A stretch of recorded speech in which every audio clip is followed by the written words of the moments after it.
এই ঘটনা শুনলে আপনিও শিহরিত হয়ে উঠবেন। এই মেয়েটিকে দেখছেন, ইনি মহারাষ্ট্র পুলিশের একজন পুলিশ কনস্টেবল। তার বাবাও মহারাষ্ট্র পুলিশের কনস্টেবল ছিল। এই মেয়েটির সঙ্গে আশিস নামের এক যুবকের প্রেমের সম্পর্ক ছিল।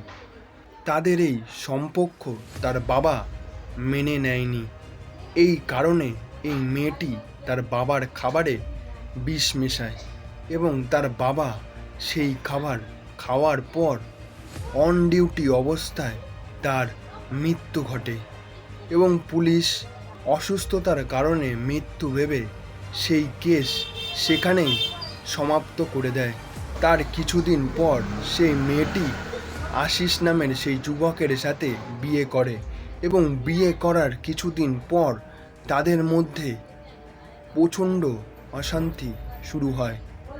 এই অশান্তির জেরে সেই যুবক থানায় গিয়ে এই মেয়েটির বিষয়ে সব সত্যি কথা বলে দেয় এবং পুলিশ সেই মেয়েটি সহ তার ভাই এবং সেই যুবক ও আরও একজনকে গ্রেপ্তার করে।